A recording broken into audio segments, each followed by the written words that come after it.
Hello friends, આજે આપણે બનાવીશું જામુન ચુસ્કી.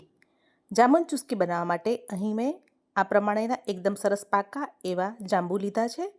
જે જાંબુ મોટા અને જેમાં પલ્પનું પ્રમાણ વધારે હોય એ પ્રમાણેના મેં જાંબુ લીધા છે, જેને હવે આપણે એક મિક્સર જારમાં લઈ લઈશું.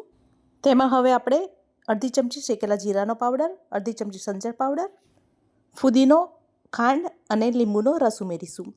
આઈસ ક્યુબ ઉમેરીશું અને 4 થી 5 ચમચી જેટલું પાણી ઉમેરીશું અને હવે આપણે સરસ તેની પેસ્ટ તૈયાર કરી લઈશું.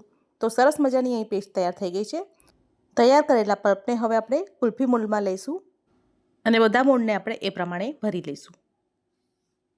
અહીં મેં પલ્પને બધો કુલ્ફી મોલ્ડમાં ભરી લીધો છે. હવે આપણે તેને બંધ કરી અને આપણે તેને ફ્રીઝરમાં 12 કલાક માટે તેને સેટ કરીશું.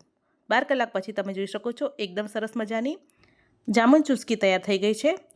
તેને હવે આપણે આઈસ ક્યુબમાં રાખીશું અને તેની ઉપર આપણે ચાટ મસાલો સ્પ્રિંકલ કરીશું અને તેને આપણે ઠંડી આપણે એન્જોય કરીશું. તો તમે એકવાર આ જામુન ચુસ્કી ટેસ્ટ કરશો તો સિઝનમાં 4-5 વખત તો આ જામુન ચુસ્કી તમે ચોક્કસથી ટ્રાય કરશો. એટલી ટેસ્ટી બને છે.